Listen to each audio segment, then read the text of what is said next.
बिस्मिल्लाहिर्रहमानिर्रहीम अस्सलाम वालेकुम स्टूडेंट्स। मॉडर्न फिज़िक्स में आज का हमारा टॉपिक है derivation of Planck's radiation law.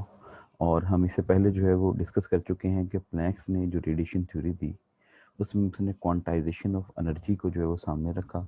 और क्वांटाइजेशन ऑफ एनर्जी को सामने रखते हुए ब्लैक बॉडी से एमिट होने वाली रेडिएशन स्पेक्ट्रम को एक मैथमेटिकल फॉर्म जो है वो दी। तो सबसे पहले हम जो है वो देखते हैं कि क्वांटाइज्ड एनर्जी और कैविटी रेजोनेंट मोड, इन दोनों के दरमियान जो है वो क्या डिफरेंस है। फोटोइलेक्ट्रिक इफेक्ट जो आपने इंटरमीडिएट में पढ़ा हुआ है उसमें आपने ये देखा कि फोटोइलेक्ट्रिक इफेक्ट ये बताता है कि जो लाइट वेव्स हैं एक्चुअली में उनकी पार्टिकल नेचर होती है। और लाइट वेव छोटे छोटे पैकेट्स की शक्ल में, जिनको क्वांटम ऑफ एनर्जी कहा जाता है या फोटोन कहा जाता है, उसकी शक्ल में मूव करते हैं। और अगर एक फोटोन की फ्रिक्वेंसी एफ है तो उसके पास जो एनर्जी होगी वो एच एफ के बराबर होगी, और एच जो है वो प्लैंक्स कांस्टेंट के इक्वल है। नेक्स्ट है, हमें ये भी पता है कि जब क्लासिकली हमने जो है वो एनर्जी रेडिएशन को या एमिशन स्पेक्ट्रम को एक्सप्लेन करने की कोशिश की, तो उस वक्त हमने ये कहा कि ये इलेक्ट्रोमैग्नेटिक वेव जो हैं वो एक बॉक्स के अंदर बंद हैं, और उस बॉक्स के अंदर वो स्टेशनरी वेव्स बनाती हैं अलोंग एक्स एक्सिस भी, अलोंग वाई एक्सिस भी और अलोंग जेड एक्सिस भी। और उसके बाद जो क्लासिकल पिक्चर थी उसके अंदर जो एनर्जी मौजूद है हर स्टेशनरी वेव के साथ, वो in the form of oscillating electric और मैग्नेटिक फील्ड है, यानी जिसको हमने ट्रांसवर्स इलेक्ट्रोमैग्नेटिक वेव का नाम दिया था। और वो अलोंग एक्स एक्सिस भी रेजोनेट कर रही थी, अलोंग वाई एक्सिस भी रेजोनेट कर रही थी, और अलोंग जेड एक्सिस भी रेजोनेट कर सकती थी। और दूसरी नंबर पे कंडीशन ये थी कि जो कैविटी की वॉल्स हैं, यानी राइट वॉल और लेफ्ट वॉल, फ्रंट वॉल और बैक वॉल, अप वॉल और डाउन वॉल, ये सारी की सारी जो वॉल्स हैं इनके दरमियान जो है वो क्या बननी चाहिए, स्टेशनरी वेव्स। और स्टेशनरी वेव उसी वक्त बनेगी जब इनके कॉर्नर्स यानी वॉल्स जो हैं वो इटसेल्फ नोड का काम करेंगी। और नोड क्या होता है, वो पॉइंट होता है जो ऑसिलेट नहीं करता या जिसका एम्पलीट्यूड जो है वो जीरो रहता है। तो ये कंडीशन है, L should be equal to N lambda by two. अगर फर्स्ट मोड ऑपरेट कर रहा होगा यानी एक ही लूप बन रही होगी तो एन की जगह वन पुट करेंगे, तो L is equal to lambda by two, या लैम्डा की वैल्यू 2l के इक्वल आ जाएगी वहां पर। अगर सेकंड मोड जो है वो ऑपरेट कर रहा होगा तो आप एन की जगह 2 पुट कर देंगे।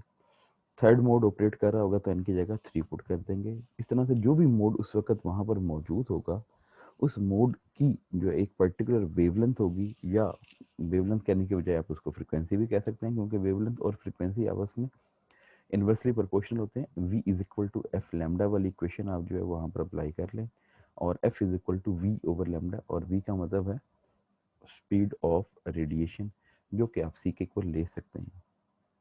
अब हमने जो है वो क्वांटाइजेशन की बात करनी है, जो कि प्लैंक्स ने सबसे पहले जो है वो आइडिया इंट्रोड्यूस करवाया।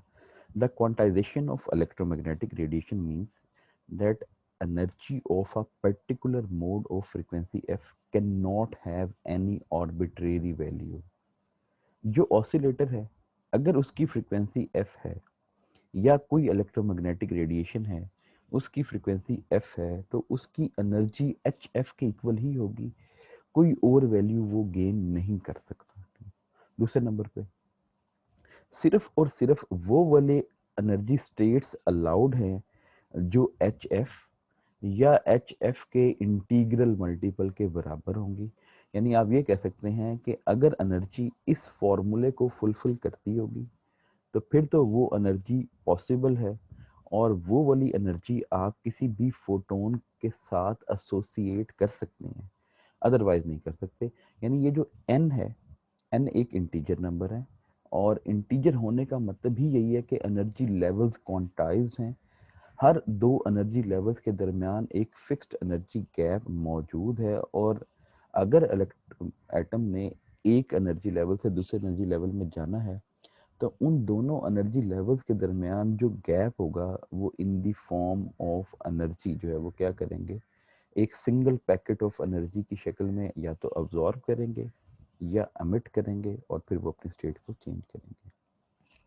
यहाँ पर आपने ये करना है कि जिस तरह से कोई भी मटेरियल थर्मल इक्विलिब्रियम में होता है, तो उस वक़्त डिफरेंट एटम जो हैं, उनकी जो एनर्जी होती है वो मुख्तलिफ होती है थर्मल इक्विलिब्रियम में। ज़्यादातर जो एटम्स होते हैं वो लोएस्ट एनर्जी स्टेट में होते हैं, कुछ एटम जो हैं वो हाई एनर्जी स्टेट में मौजूद होते हैं। यहाँ पर भी हमने ऐसे करना है कि जो मोड्स की तादाद है या जो फोटॉन्स एमिट हो रहे हैं वो भी थर्मल इक्विलिब्रियम में होंगे अगर उनका टेम्परेचर जो है वो क्या होगा, फिक्स होगा। और अगर आपने इक्विलिब्रियम जो है वो क्या करना है, एस्टेब्लिश करना है, तो इक्विलिब्रियम एस्टेब्लिश कैसे होता है? वो एस्टेब्लिश होता है अपवर्ड ट्रांजिशन और डाउनवर्ड ट्रांजिशन के रेट को बराबर करने से। यानी एक वक्त में अगर 10 फोटोन जो है वो सेकंड एनर्जी लेवल से फर्स्ट एनर्जी लेवल की तरफ ट्रांजिशन की वजह से एमिट हो रहे हैं, तो उसी वक्त में 10 फोटोन ही अब्जॉर्ब होंगे, क्योंकि 10 ही एटम फर्स्ट एनर्जी लेवल से निकल के सेकंड एनर्जी लेवल में जो है वो जाएंगे। तो ये इक्विलिब्रियम का मतलब क्या होता है? रेट ऑफ अपवर्ड ट्रांजिशन और रेट ऑफ डाउनवर्ड ट्रांजिशन जो है वो क्या होना चाहिए, सेम होना चाहिए। अपवर्ड ट्रांजिशन हमेशा एनर्जी अब्जॉर्प्शन के नतीजे में होती है, डाउनवर्ड ट्रांजिशन हमेशा एनर्जी एमिशन जो है वो करती है। इसलिए दोनों ट्रांजिशन का रेट जो है वो इक्वल होना चाहिए। अब बोल्ट्जमैन थर्मल डिस्ट्रीब्यूशन की बात कर लेते हैं। जो एटम्स होते हैं, जब किसी पर्टिकुलर टेम्परेचर के ऊपर आप उनको इक्विलिब्रियम में रखते हैं तो वो क्या करते हैं, वो अपनी जगह पे फिक्स नहीं होते। सॉलिड के अंदर वो क्या करते रहते हैं, अपनी मीन पोजीशन के इर्द गिर्द ऑसिलेट करते रहते हैं। अगर वो ऑसिलेट करेंगे तो उनकी जो मोशन होगी या ऑसिलेशन होगी वो क्योटिक होगी। क्योटिक का मतलब है उसमें कोई चैन नहीं होगा, बेचैन होगी वो, क्योंकि वो रेस्ट नहीं करते, वो मुसलसल ऑसिलेट करते रहते हैं, क्योंकि उनके अंदर एनर्जी होती है टेम्परेचर की वजह से, जिसको थर्मल एनर्जी कहा जाता है। अब जब एक इंडिविजुअल एटम जो है वो किसी नेबरिंग एटम के साथ टकराएगा, तो टकराने का रेट भी बहुत ज़्यादा होगा। जितनी तेज़ी से वो ऑसिलेट कर रहा है उतनी ही तेज़ी से वो टकराएगा। यानी अगर एक सेकंड में वो 100 दफ़ा ऑसिलेट करता है तो एक सेकंड में वो 100 दफ़ा ही नेबरिंग एटम्स के साथ जो है वो क्या करेगा, कोलाइड करेगा। और हर कोलिजन के नतीजे में एनर्जी लेवल चेंज हो सकता है, ठीक है। हो सकता है उसकी अपनी एनर्जी कम हो जाए और जिससे वो टकराया उसकी एनर्जी बढ़ जाए। जितनी उसकी एनर्जी कम होगी उतनी ही दूसरे की एनर्जी क्या हो जाएगी, बढ़ जाएगी, क्योंकि एनर्जी ने तो कंजर्व रहना है। तो जितनी एनर्जी वो लूज करेगा उतनी ही एनर्जी कोई और मॉलिक्यूल जो है वो ये एटम गेन करेगा। बोल्ट्जमैन ने एक फॉर्मूला ड्राइव किया। उसने ये कहा कि कोई भी जो ऑसिलेटर है, यानी कोई भी सॉलिड है, उसके अंदर एनर्जी ई और energy E plus D E के दरमियान में मौजूद जो एटम की तादाद है वो आप इस फॉर्मूले से निकाल सकते हैं। N E, number of atoms at energy E, is equal to total number of atom, जिसको आपने एन नॉट से रिप्रेजेंट कर दिया, E raise to the power minus E divided by के बी टी। अब के बी मीन्स तो Boltzmann constant है, T temperature है, और हम थर्मल इक्विलिब्रियम की बात कर रहे हैं तो वो भी कांस्टेंट होगा।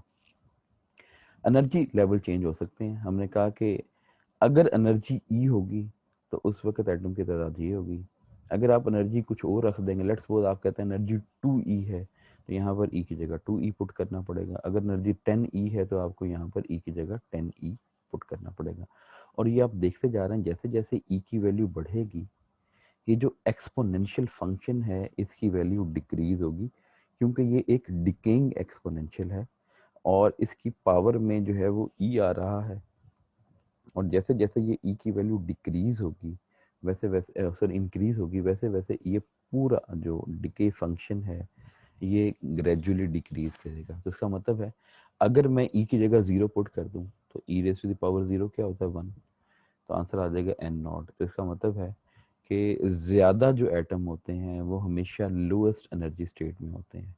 लेकिन अगर आप ई की जगह आहिस्ता आहिस्ता बड़ी वैल्यू पुट करेंगे तो इसका आंसर जो है वो क्या आएगा, कम आएगा, ठीक है। तो अब ये बोल्ट्जमैन डिस्ट्रीब्यूशन के मुताबिक क्या है, probability of finding the molecules or the atoms in a particular energy state E varies exponentially as the negative of the energy divided by के बी टी। तो ये इसको आप मैथमेटिकल इक्वेशन को स्टेटमेंट की शक्ल दे सकते हैं। तो किसी भी मॉलिक्यूल को किसी भी फिक्स्ड एनर्जी स्टेट में आपने अगर तलाश करना है तो ये उसकी प्रोबेबिलिटी है, ठीक है। अब उसके बाद जो है वो एनर्जी स्टेट की हम बात कर लेते हैं, ठीक है। अब हम इसी बोल्ट्जमैन डिस्ट्रीब्यूशन जो हमने पहले जो है वो देखी है, उसमें ई एन हमने तो कहा था कि एनर्जी जो स्टेट्स हैं या जो एनर्जी मोड्स हैं वो क्या हैं, वो क्वांटाइज्ड हैं। और क्वांटाइज का मतलब है कि कोई भी एटम जो एनर्जी स्टेट गेन कर सकता है वो इस फॉर्मूले से हो गई E n is equal to n H f. तो प्रोबेबिलिटी क्या चीज़ है कि अगर कोई एक मोड जिसकी एनर्जी एन एच एफ के बराबर होगी तो वो कैसे मालूम की जाएगी उसकी प्रोबेबिलिटी। तो इस तरह से मालूम की जाएगी E raise to the power minus E की जगह आपने एन एच एफ पुट कर दिया ओवर के बी टी। ये तो वो प्रोबेबिलिटी है जो सिर्फ इस पर्टिकुलर एनर्जी स्टेट में रहने की है। इसको आप डिवाइड कर देंगे टोटल प्रोबेबिलिटी से, यानी summation n is equal to 0 to infinity e raise to the power minus N H F over के बी टी। तो इसमें आप n की वैल्यू 0 से लेके इनफाइनाइट तक चेंज कर रहे हैं। इसका मतलब लोएस्ट एनर्जी स्टेट से लेके हाईएस्ट एनर्जी स्टेट तक के तमाम मॉलिक्यूल्स की तादाद इसके अंदर शामिल हो जाएगी। और आप जानते हैं सम ऑफ ऑल द प्रोबेबिलिटीज हमेशा 1 होती है, तो इस सब का सम जो ओवर वाले में है वो 1 आएगा। किसी भी मोड की जो एवरेज एनर्जी है, अब आपने उसको ई बार कह दिया, ठीक है। तो कोई भी एक मोड जिसकी फ्रीक्वेंसी एफ है उसकी जो एवरेज एनर्जी होगी वो क्या होगी, उस मोड की प्रोबेबिलिटी कितनी है, यानी उसको कहते हैं प्रोबेबिलिटी डेंसिटी, कि उस मोड की तादाद कितनी है उस पर्टिकुलर उसके अंदर। तो वो है n is equal to 0 to infinity E n, और उसको मल्टीप्लाई कर देंगे पी एन के साथ। तो इसका मतलब है कि आपने अगर किसी भी मोड की एवरेज एनर्जी निकालनी है तो उसकी प्रोबेबिलिटी निकालें और उस प्रोबेबिलिटी को उस मोड की एवरेज एनर्जी से मल्टीप्लाई कर दें, यानी ई एन से मल्टीप्लाई कर दें इस पूरी की पूरी प्रोबेबिलिटी के सम को। अब आप देखें ये जो पी एन है, पी एन की जगह ये सारा कुछ लिखा जा सकता है। तो आप पी एन की जगह लिखें E raise to the power minus N H F over के बी टी, ये आपने लिख दिया, डिवाइडेड बाय ये सारा कुछ लिखें ओवर में summation n is equal to 0 to infinity e raise to the power minus N H F over के बी टी। इसके अलावा क्या लिखना है, ई एन लिखना है, ई एन की जगह आप एन एच एफ लिख दें, फिलहाल ई एन वैसे लिखा है, ये समेशन लगा दें यहाँ पर n is equal to 0 to infinite. फिर इसी चीज़ को दोबारा से रिप्रोड्यूस कर लें, बस ई एन की जगह उसकी वैल्यू पुट कर दें, एन एच एफ पुट कर दें, जो कि हमने यहाँ पर अज्यूम कर ली है। तो ये आपके पास समेशन ऊपर भी बन गई है और समेशन नीचे भी बन गई है। आप यहाँ पर अगर इनको इवेल्युएट कर लें तो एवरेज एनर्जी आ जाएगी एक ऑसिलेटर की, ठीक है। तो वही हम जो है वो अब करने लगे हैं, ठीक है। इसकी डेरिवेशन आप सब्स्टिट्यूट करें, ये जो ई की power minus N H F over के बी टी है, ठीक है। हम इसको क्या करने चल रहे हैं, सब्स्टिट्यूट जो है वो करने लगे हैं, ठीक है। तो E raise to the power minus H F over के बी टी को आप एक्स कह दें, ठीक है। एन को नहीं कहा, एन के अलावा बाकी सारा कुछ जो है उसको आप क्या कह दें, एक्स कह दें, ठीक है। अभी आपके पास जो है वो सिचुएशन क्या बनेगी, ये एच एफ को आप बाहर ले लें समेशन से, ये एन को वैसे रहने दें, E raise to the power minus H F over के बी टी को आप एक्स कह चुके हैं और उसके अलावा एन है तो एक्स की पावर एन आ जाएगा। नीचे भी देखें E raise to the power H F over के बी टी और साथ नेगेटिव साइन को आप एक्स कह चुके हैं और उसके अलावा एन बच गया तो एक्स की पावर एन जो है वो बच जाएगा। अब आप जो है वो ज़रा समेशन ओपन कर लें, एन की जगह 0 पुट करें, सारा कुछ 0 हो जाएगा। यहाँ पर एन की जगह 1 पुट करें तो आंसर आएगा एक्स, एन की जगह 2 पुट करें तो आ जाएगा 2x स्केयर, एन की जगह 3 पुट कर दें 3x cube and so on चलता जाएगा। ओवर में आप देखें एन की जगह 0 पुट करेंगे तो आंसर आ जाएगा 1, वो आपने लिख लिया।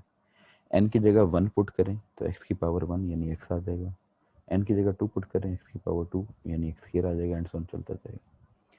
ये जो न्यूमरेटर है इसमें से आप x कॉमन ले लें तो x बाहर आ जाएगा, एच एफ एक्स, ऊपर ये वाली सीरीज बन जाएगी और नीचे ये वाली सीरीज बन जाएगी। और ये क्या चीज़ है, इनको बाइनोमियल थ्योरम के जरिए जो है वो एक्सपेंड किया जा सकता है। कैसे? 1/1 - x। आप इसको जानते हैं मैथमेटिक्स वाले स्टूडेंट या इवन फिजिक्स वाले स्टूडेंट भी, इसको यूँ लिखा जा सकता है 1 - x raise to the power -1। और बाइनोमियल थ्योरम में हम जानते हैं कि जब भी 1 में कोई भी स्मॉल टर्म ऐड हो रही हो और उसकी पावर जो है वो गिवन हो, तो फिर आप जो है वो उसको किस तरह से बाइनोमियल सीरीज से एक्सपेंड करते हैं। होता है 1 + nx + n × n-1 over 2 factorial × x², and so on, वो पूरी सीरीज चलती रहती है। जब आप इस सीरीज को एक्सपेंड करेंगे 1/1 - x को, तो ये सारा कुछ ही आ जाएगा। तो इट मीन ये जो ओवर में लिखा हुआ ना 1 + x + x² so on, actually में ये 1/1 - x के बराबर है। और ये जो ऊपर लिखा हुआ है 1 + 2x + 3x² and so on, तो इसकी जगह जब आप लिखेंगे 1/1 - x और इसका क्या आ जाएगा, स्क्वायर आ जाएगा। तो अब आप देखें, आपने एच एफ एक्स को वैसे ही रखा, ये जो ऊपर लिखा हुआ था 1 + 2x + 3x², इस सब की जगह पुट कर दिया 1/1 - x होल स्क्वायर। और ये जो ओवर में 1 + x + x² and so on लिखा हुआ था, इसकी जगह लिख दिया 1/1 - x।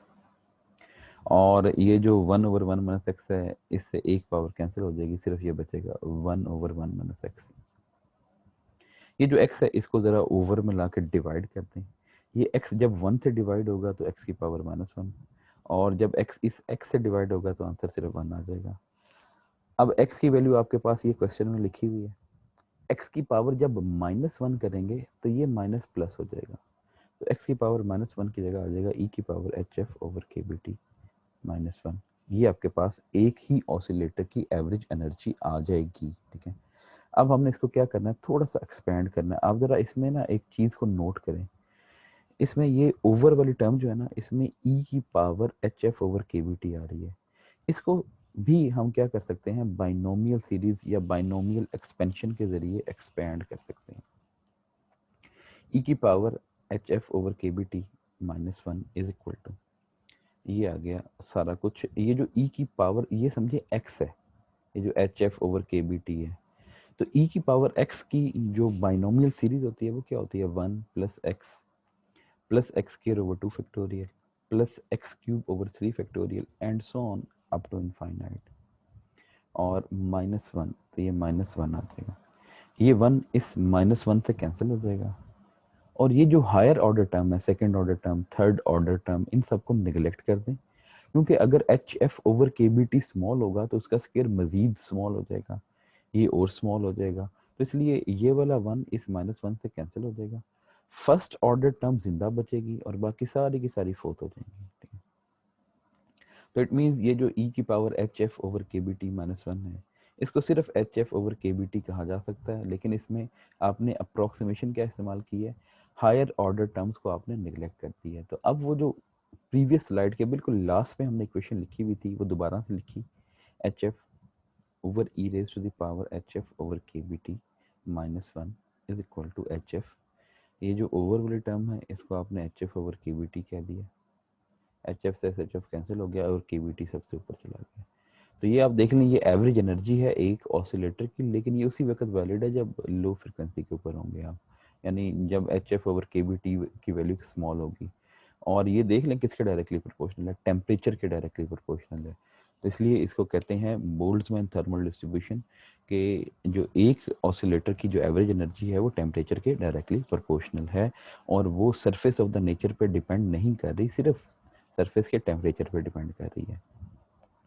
अब यहाँ पर जो है वो आपको सबसे पहले मालूम करना है number of modes of oscillator having frequency between f and f + df। ऐसे तमाम मॉलिक्यूल्स या एटम जो फ्रीक्वेंसी f और f + df के दरमियान वाली फ्रीक्वेंसी रेंज में ऑसिलेट कर रहे हैं, उनके जो मोड्स की तादाद है वो है 8πf² / df पर यूनिट वॉल्यूम। ठीक है, ये कहाँ से आता है, इसको वैसे डेरिवेशन करनी है तो वो सॉलिड स्टेट फिजिक्स में फिजिक्स वाले बच्चे जो है वो ज़रूर करेंगे जब वो हायर ऑर्डर क्लास में चले जाएंगे।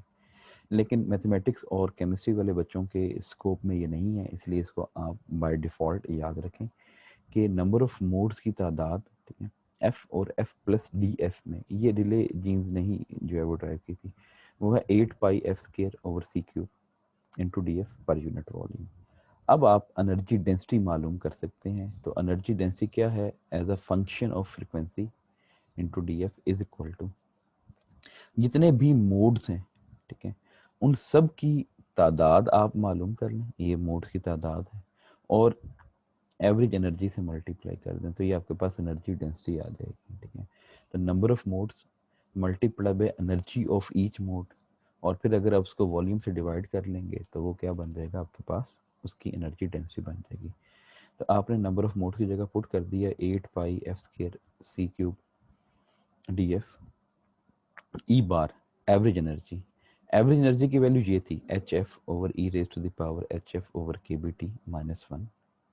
अब आप ये भी पूछ सकते हैं कि हमने इसी जगह ये वाली वैल्यू क्यों पुट नहीं की, तो ये वाली वैल्यू तो हमने अप्रोक्सीमेट करके निकाली थी, यानी यहाँ पर तो हायर ऑर्डर टर्म को निगलेक्ट किया था, लेकिन असल वैल्यू तो यही है, तो हम एक्चुअल वैल्यू जो है यहाँ पर प्लेस करेंगे, और फिर आप इसको लिख सकते हैं 8 पाई, ये एफ क्यूब हो जाएगा, ये वाला एफ इधर आ जाएगा, ठीक है, और ये एच पहले लिखा जाएगा 8 pi H F cube over C cube into 1 over E raise to the power H F over के B T minus 1 D F.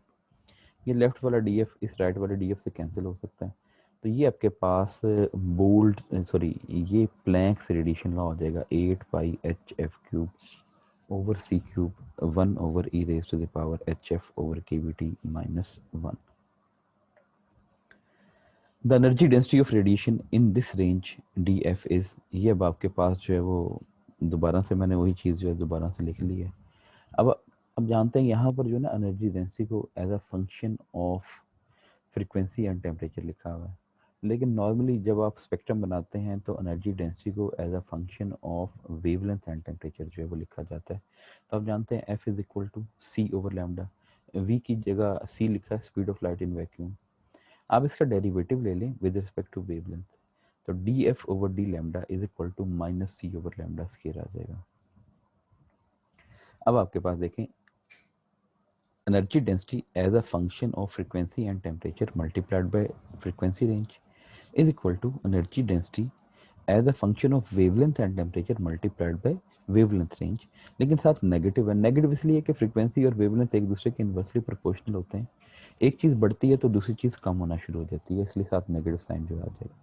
यहाँ से intensity as a function of wavelength and temperature अगर आप मालूम करेंगे तो ये डी लैम्डा को जाकर डिवाइड करना पड़ेगा और नेगेटिव साइन को भी दूसरी साइड पे ले जाना पड़ेगा, तो minus I as a function of F and T D F over D lambda, minus वैसे रहने दें, D F over D lambda की जगह ये पुट कर दें minus C over lambda square, ये आपने पुट कर दिया, I as a function of F and T, उसकी जगह आप ये सारा कुछ पुट कर देंगे, ठीक है, बस डी एफ नहीं पुट करेंगे क्योंकि डी एफ तो दोनों साइड पे कैंसिल हो सकता है, ये सारा कुछ जो है वो I as a function of F T की वैल्यू है, ये आपने पुट कर दिया।